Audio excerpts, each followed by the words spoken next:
What is going on, my guys? I want to talk to you today about something that has been coming up in my poker sessions, my coaching sessions with my students over and over again.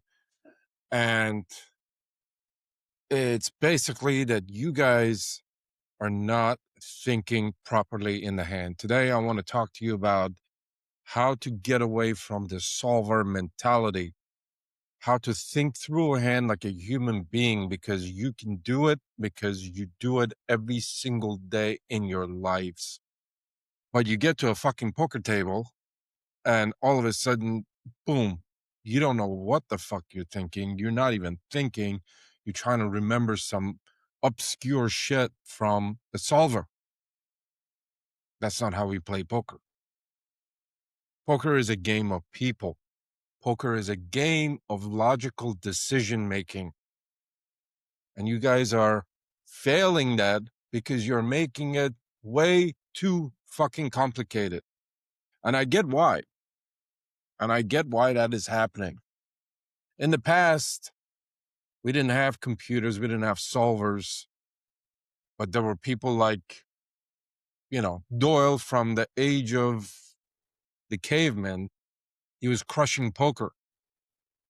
And in the height of the poker era, these guys were consistently crushing games without solvers. And now computers and solvers and AI has come, and fucking GTO Wizard and Pio Solver and podcasts, the mechanics of poker. I watched a couple episodes of this podcast, Mechanics of Poker. And oh my fucking God, two Euro players talking so nonsensical technical bullshit about poker. Nothing against those guys. I'm sure they're great at their game. But we don't need that. We're playing live games. We're not playing nosebleed online games. We're playing 1-2, 1-3, 2-5, 3-5, 5-5, 5-10. Watching these guys talk about poker, I felt like I need to wear a fucking lab coat just to fucking watch these guys. Poker is supposed to be a game of humanity, decision making. You're supposed to enjoy it when you play. You watch these guys, and guys like them in that sphere. They don't seem to at all enjoy what they're doing. They're robotic as fuck, and it annoys me. So I want to talk to you. I want to talk to you and show you that you don't need to spend your entire lifetime solving different spots and solvers. It's not going to help you anyway. We all know that nobody can play like a solver. So why are we even trying? And thank God, and thank fucking God, people cannot play like a solver. Imagine if, as humans, we got to a place where we had the brain capacity to be a fucking solver. How boring would this game become? Two solvers just playing absolute optimum poker and just fucking paying rake. No, I want to crush in those games where people are laughing, having fun, dancing, getting drunk. And I want to fucking crush those games, and I want you to do the same. Enjoy it. I want to play against real humans and not robots. But to play against real humans and not robots, we must not become one ourselves. It's time to retard max in poker. So how do we do it? How do we achieve this insurmountable task of playing crushing poker without becoming a robot, without spending our days and months studying different spots in fucking GTO Wizard? Well, it's pretty actually simple, it turns out. It's something that you do it every day in your life. It's just a decision-making process. I'll give you an example. Think about the last time you went on vacation. What did you do? Let's say, let's say you're trying to go from New York City to LA. Trying to go play a fucking game. Trying to go see a girlfriend. Trying to go to the beach. Get out of New York. It's a shithole. What do? What does everyone do? Once you make that decision, I'm going to LA, what do? Pretty much the same thing. Everybody does the same thing. We look for a flight. We book the fucking flight. We pack up our shit. We go to the airport. We get on the flight. That's it. That's it. Everybody does that. What don't we do? We don't start fucking walking randomly. We don't start walking north towards Maine. We don't start driving south towards Florida. We don't get on a ship going to France. Why? Because experience has taught us, knowledge has taught us to get to where we want to go towards our goal, which is LA on this day in one piece around this time. This is what we have to do. We have to look for a flight. We have to book the fucking flight. We have to pack our shit. We have to go to the airport. We have to get on that flight.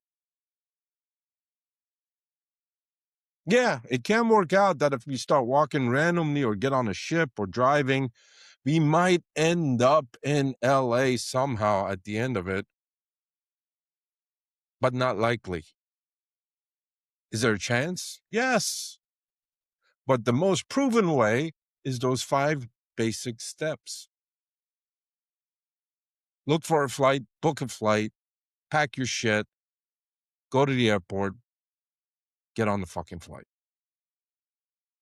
What else don't we do? We don't sit at home and think about every single fucking possibility that could happen between the moment we make our decision and the moment we end up in LA. Think about all the things that could go wrong. We could get sick. Our credit card could get denied. We could get delayed at the airport. We could get diverted. There could be an emergency. Millions of different things. There could be a national disaster, God forbid. We don't think about all of those things. Why not? Even though they are possible, why don't we think about it? Because it's just too much to try to plan out for every possible contingency. It's a millions of different possible decision trees that we would have to put ourselves through before we even left the house. It's fucking insane. But we try to do that in poker. We sit down and we study every fucking decision tree on fucking GTO Wizard.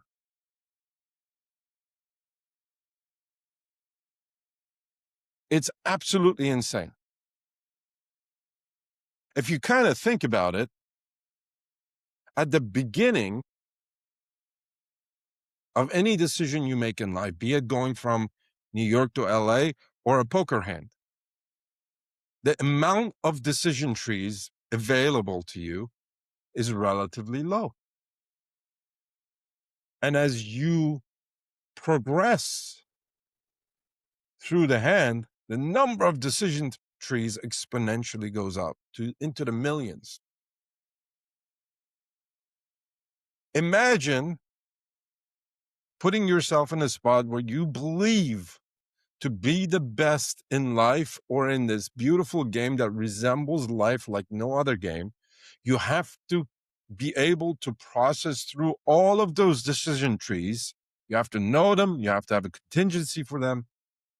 You have to understand them before you even look at your hand before you even take the first step. It's absolutely insane because the amount of processing power it requires before the hand even begins, before your journey from New York to LA even starts, is incredibly high. And as the hand continues, processing power gets lower and lower and lower. Imagine you're at the end of your journey. Imagine you've arrived in LA and you've taken your uh, Uber to your hotel or your Airbnb, and you're standing outside of the Airbnb. All you have to do is open the door. How much processing power does it require to do that? To think through that decision tree to the end of your goal? Not much. Imagine in poker, you're sitting on the river. The guy has just jammed into you for, 20 big blinds, 1/5 of the pot. And you have to decide whether to call or not. How much processing power does that require? Not much. At the beginning, it requires a tremendous amount of processing power to think through all the decision trees.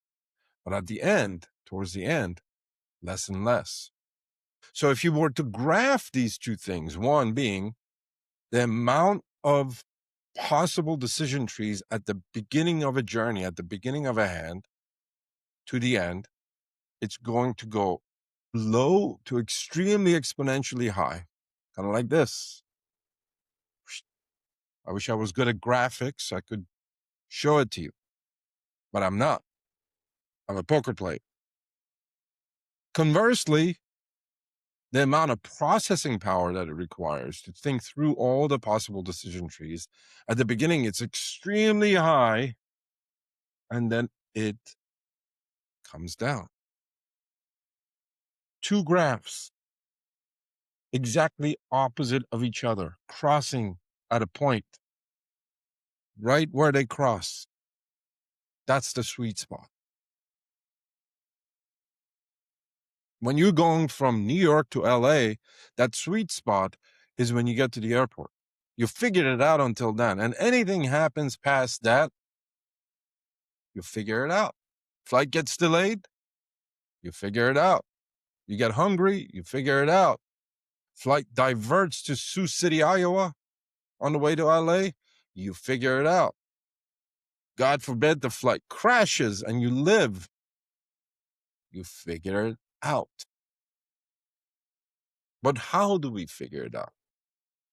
This is where you guys fail. Most of you. This is where you need to start what I call poker retard maxing. Retard maxing is becoming a pretty famous catchphrase these days because rightfully we make everything way too complicated in our lives. And in poker, the same. Start retard maxing. Make things simple. So what do? How do we figure it out? Well, it turns out that in our everyday life, we do the right thing.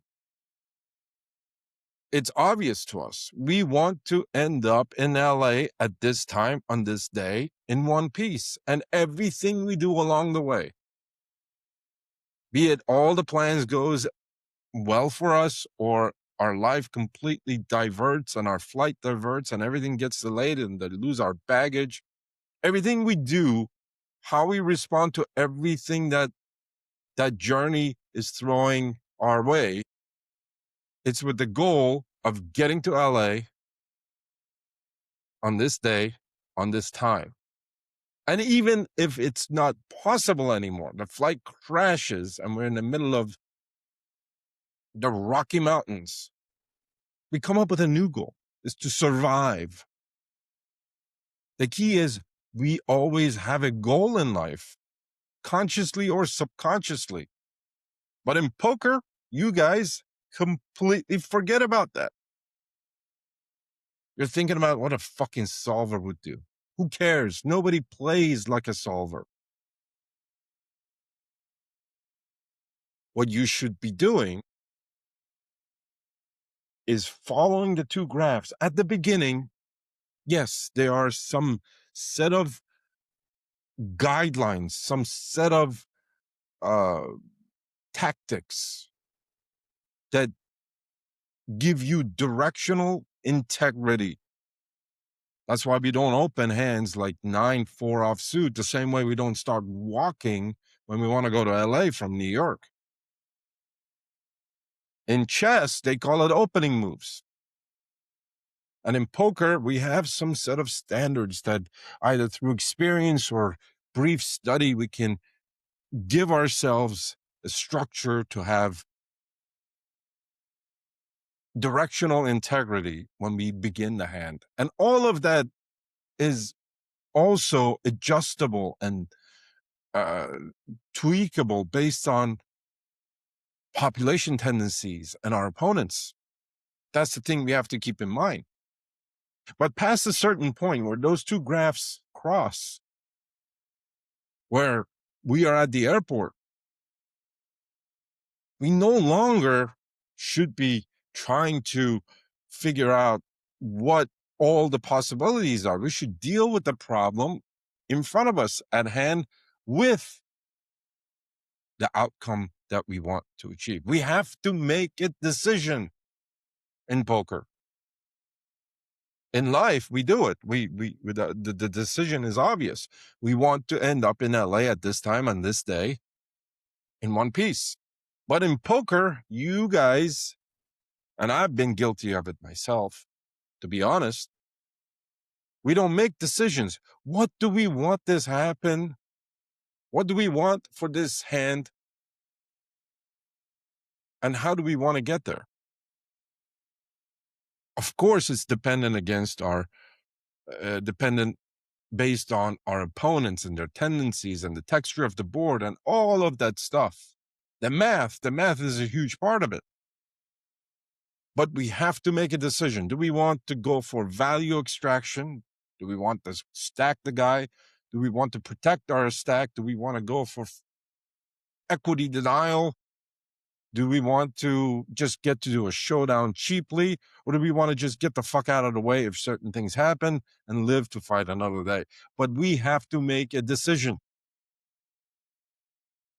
Oftentimes, I find my students not making a decision mainly because they forget that without making a decision, you're randomly walking through the hand and you're at the mercy of your opponent's actions. You're no longer leading the hand. You're no longer taking charge. And if you don't take charge, you're going to end up invariably somewhere else than your intended desired outcome, which you will realize at the end. Either you lose the hand, you lose X amount of dollars, whereas you should have lost less, or maybe you win the hand, but you should have won more, or maybe you shouldn't have been in the fucking hand to begin with. At that point in poker is typically on the flop. And as the hand progresses through the turn and the river, it becomes more clear about where you want to end up and how you want to get there. So typically pre-flop, we follow a certain guidelines. That's what starting hand charts are great for.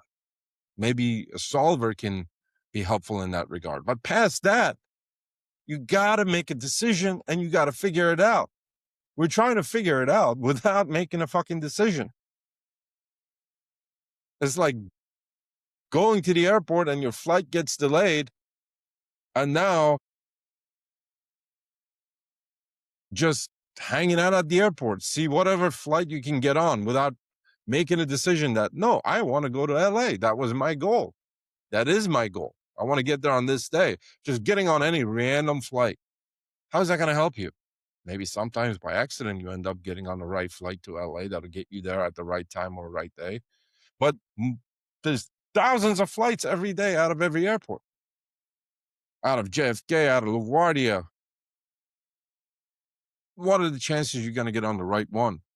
If you don't decide what you want out of that journey. If you don't decide what you want out of the hand, and sometimes you're going to get it wrong, but let me tell you, you will absolutely get it wrong if you don't make that decision and work towards it. I would prefer to make a decision and be absolutely wrong at showdown than just not to make any decision. Because at least I work towards something. That can be a learning event. That can be uh, the, an action that was intentional rather than just floating through the hand, trying to think about what a fucking solver does. That's insane. Stop doing that. And everything that you decide, where you want the hand to go and how you want to get there, it is dependent on math, population tendencies, your read of your opponent, their range versus your range, whether you have the not advantage, whether you have the range advantage. All of that is important, but none of that is useful unless you make that intentional decision of where you want the hand to go. And if you want help making that mind shift, if you want help processing that thought process better in your mind, better in your game, send me a message on WhatsApp. I'll be happy to sit down with you and work through it. Remember, poker is a game of people. So act like people. Stop being robotic. There's a reason why Hungry Horse and Mark Goon have become the cornerstone of poker free content on YouTube, because he's a human. He acts like a human. He uses solvers. I'm not saying solvers are useless, but you cannot beat this game. You cannot beat life by trying to be a solver the entire way. He is a human being and he tries to exploit in game other human beings, and people connect with that guy. Watch the other guys on YouTube. All the guys that they make you feel like you're a rablat. That's not reality of poker. That's not reality of life. That's not reality of anything. At least not on the level where 99% of the poker player world lives in. So stop trying to emulate those guys. Stop trying to think like those guys. Trying to think like a human, because your opponent is a human being. This is a decision-making process that you need to hone. And the first step to that decision-making process becoming effective is knowing where you want to end up. And then figure it out. And sometimes the destination will be wrong. That's okay. At least you decided and you had the guts to execute that plan. Sometimes you get to where you want to go. Sometimes you don't. But if you don't have a destination and you can't have a good plan to get to that destination, you will end up nowhere. Write me a message and I'll be happy to work with you. My WhatsApp is in the link. I look forward to hearing from you and working towards that destination with you.